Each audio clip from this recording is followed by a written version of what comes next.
Warning: this video spoils major plot events of Drakengard 1 and 2. If you want to experience the game for yourself, you should leave this video. If you are okay with spoilers, I hope you enjoy this video. When a game gets a sequel, there are various possibilities on what can happen.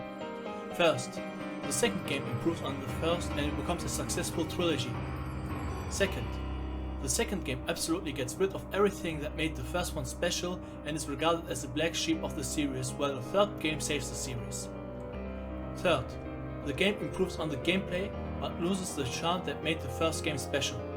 In the case of Drakengard 2, weirdly all three of them are true. While I see some criticisms are valid, some are just plain out given way too early. I will now tell you why I think that Drakengard 2 is not a bad Drakengard game, just a bad game overall. From the intro you probably guessed where the main complaint lies. People say it's not a good Drakengard game, but why is that? The answer is the game's world is not in such a messed up place like it was in Drakengard 1.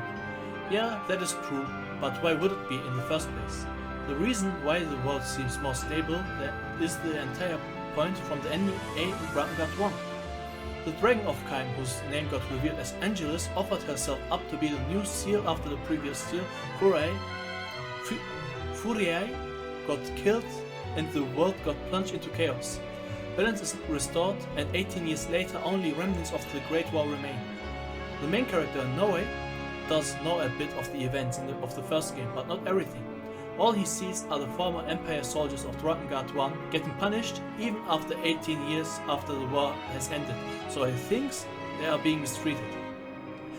The doubts start growing once he realizes that the commander of the Knight kills his father and wants to do the same to him because he is jealous of his powers. He believes that the Knights are the evil ones who do as they please. Furthermore, he realizes that the seals don't only absorb the life energy of the captive Empire soldiers, but the environment's life force as a whole. Yeah, the story seems pretty dark when you think about it, but on the surface it seems like a simple good vs evil story, mainly because of the game's characters and how they talk about its themes.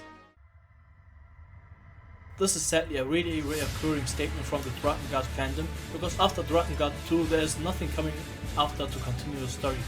What kind of reasoning is that though? Does Nier Automata not count because it's the end of the Nier timeline? Will Nier Automata only count if a direct sequel releases? No, it's not the case, and the same for Drakengard 2. Only because Drakengard 3 is a prequel to 1, fans now think that Drakengard 2 doesn't need to exist. I disagree strongly. I wish for Drakengard 4 which continues the timeline of the B ending of this game, because it will be such a natural decision to make. Another big complaint are the characters, nowhere in particular. Where do I start with it? There is a reason I added him crying in my Drakengard 1 video. When I first saw him, I thought I would really dislike this character, but somehow I kind of expected him to be worse, in hindsight. How low did I set my bar for him? Him being a bad character doesn't even start to describe. He does talk, but when things get important he just says "I'm sorry" and then leaves. Even though Kime was mute in the first game, everyone knew what he was thinking and why he acted the way he did. Noah had legitimately valid reasons to act and think the way he does, but he never tells his former comrades his intentions, so that he keeps on killing possible allies while thinking, "We are the good guys, right? And let me show you how good they are."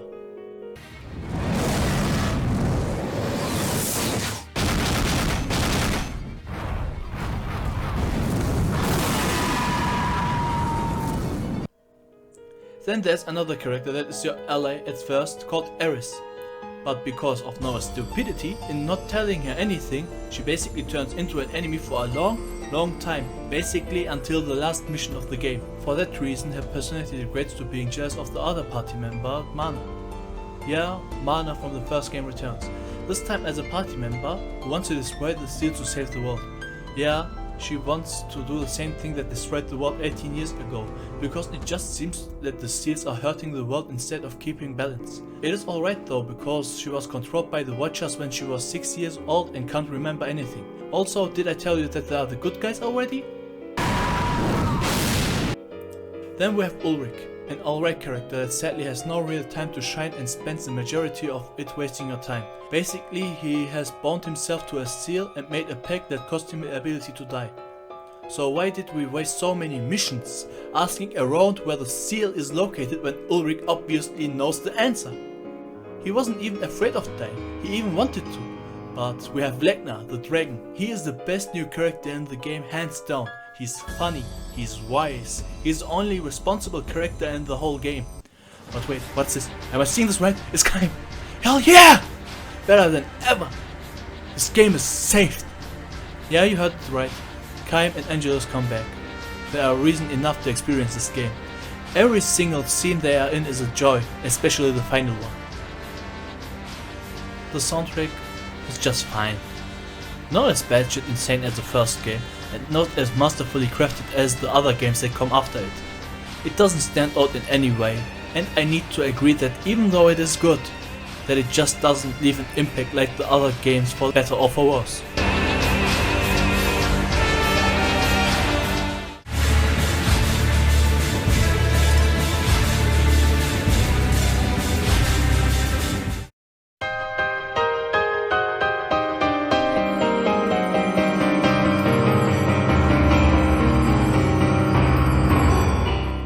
The missions where you play as Vecna are fine. It has some really cool ideas, like how the more seals you destroy, the more elements you can collect to cast limited amount of magic. All of them have their uses, but you need to kill enemies with your normal fireballs for them to spawn, basically making you ignore your homing fireballs. It would be better if they said that the homing shots have a smaller chance to make them spawn. It is just a small nitpick, however, because the levels are pretty fun. Now let us talk about the criticism with the world being not Drakengard-like and prove it wrong once and for all. The reason the things develop in the way they do is because Noe thinks that the seals are destroying the planet instead of saving it. It takes human sacrifices to keep the seals intact, which are fueled by former Empire soldiers and the life force of the surrounding area. Noe doesn't know about what the Empire did 18 years ago and thinks they are the good ones, so he joins them. He, alongside Mana, set out to destroy the seals to stop lives being wasted and to fertilize the surrounding areas again, because the seals require more than just human energy, like I said before. What they don't know, however, is what the people who played Drakengard 1 know, that if all seals are destroyed, the world falls into total chaos, so you understand that what you do will basically destroy the whole world. Even Kaim sets out to destroy the seals, which is where Ulrich permanently dies, by the way. Once you destroy the final seal, you probably guessed already, brings back Angelus, who endured so much pain that she forgot all about Kaim. Kaim asks you to kill Angelus to free her from her suffering. Kaim asks you to kill Angelus to free her from her suffering with the hope that the two of them can be reunited in the afterlife. It is okay. You are allowed to cry now. It shines from heaven's safe key. Okay, back to the review. Once Vecna, the Black Dragon, killed Angelus, the Red Dragon, you think that you saved the world. But you realize that all you did was basically bring the destruction of the world. It is the part where people who dropped Drakengard 2 too early and watch the scenes afterwards realize that the game has some aspects that reminds them of what a proper Drakengard game should be, but say that it's unfortunate that it's so little of the game. Before I continue, I need to ask you something. Am I the only one who thinks that it's fine the way it is? It basically showed you firsthand that no matter how stable something seems, that this balance can easily be broken by some individuals, even if they think that they are doing the right reasons and saving the world. This game's message is an insanely deep and meaningful one. The game has some pretty disturbingly awesome scenes, like how Mana remembers the things that she did and slowly turns back to the way she was in Drakengard 1. Noe somehow is able to hijack her mind. You can't make this stuff up. This game cracks me up every time I think about it. The game ends with an awesome set piece, where Noe needs to kill Vecna in a final boss fight because Vecna planned everything from the beginning and describes his plans to Noe that there are things that he doesn't understand. This happened way more dynamically than how Drakengard 1 C route ended, or how DMC Devil May Cry's twist happened. This happened, however, because of Noah's stupidity, which doesn't make the scene any less meaningful because he still needed to kill his mentor and his father figure. The last few points were really positive and usually a really good way to end a video, but this is not what this video is. This video is about introducing you to the game, with no false expectations. So I need to address the main thing of this game, the combat. You may think, why is this called problems? The gameplay is a step up to Drakengard 1 in almost any way, especially in ground missions. You have different combos with different weapons, which you learn more of when you level up weapon. Weapons level up again until level 4, but this time your magic's a little bit different than the first game. Each level up you can charge your magic one more bar for a more devastating effect. There are 5 different weapon types in the game. 1 and 2-handed swords for Noe, staffs for Mana, spears for Eris, and axes for Ulrich. The problems is not what the gameplay itself is about. It is what is all around that. You still level the weapons up like in 1, but this time you need to switch between different characters who have their own character and weapon level, so it is really easy to over level one character while neglecting the other, without you even realizing it. Being able to kill enemies with Legna doesn't help it either, because he has a separate experience bar. He plays mostly like Angelus, but has a similar magic meter like the Grunt characters, that have different animations, with each just proving the point that they are in fact the good guys. At last, let us talk about the endings. This is the point that makes the game so hard to recommend, especially if you are a completionist. There are 3 endings in the game, each unlocked by playing through the game from start to finish. Yeah, you basically need to play the same exact game 3 times in a row with no difference at all except for the final boss and ending. The second playthrough is not so bad because the game is not insanely difficult and you get the ability I wish every single game would have. The ability to use every party member in every mission of the game. So play the game again, rewatch the Angelus and Kaim scenes and unlock my favorite ending in the entire game. That, however, is only recommendable to those who really like the gameplay, which will not be a lot of you. What happens when you want to play the game for a 3rd time though? Pain. The game basically gets so hard that you get almost one-shot by most things, and the ending you get at the end is the worst in my opinion.